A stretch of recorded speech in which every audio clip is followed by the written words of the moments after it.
प्रतापी राजा विक्रमादित्य अपनी प्रजा के कल्याण के लिए चिंतित रहते थे। एक दिन उन्होंने अपने दरबार में ज्योतिषियों को बुलाया।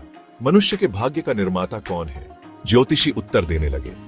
कुछ ने कहा कि भाग्य पहले से लिखा होता है, कुछ ने कहा कि मनुष्य कर्मों से अपना भाग्य बदल सकता है। राजा विक्रमादित्य उनकी बातों से संतुष्ट नहीं हुए। उन्हें लगा कि उन्हें स्वयं ही इस प्रश्न का उत्तर ढूंढना होगा। उन्होंने फैसला किया कि वे जंगल में जाकर महात्माओं से इस बारे में ज्ञान प्राप्त करेंगे।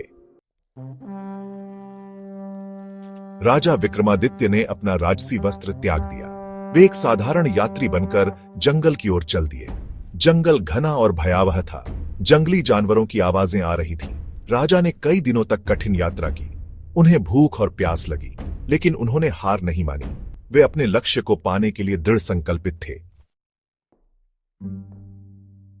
अंततः राजा को एक शांत और पवित्र स्थान मिला। वहां पर उन्हें 4 महात्मा ध्यान में बैठे दिखाई दिए।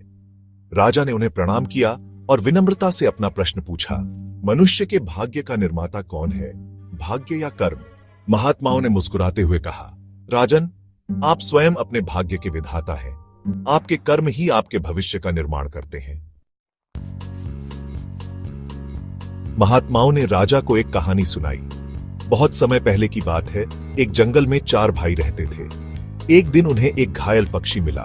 3 भाइयों ने क्रूरता दिखाई और उसे मारने की कोशिश की, लेकिन सबसे छोटे भाई ने दया दिखाई और उसे बचा लिया।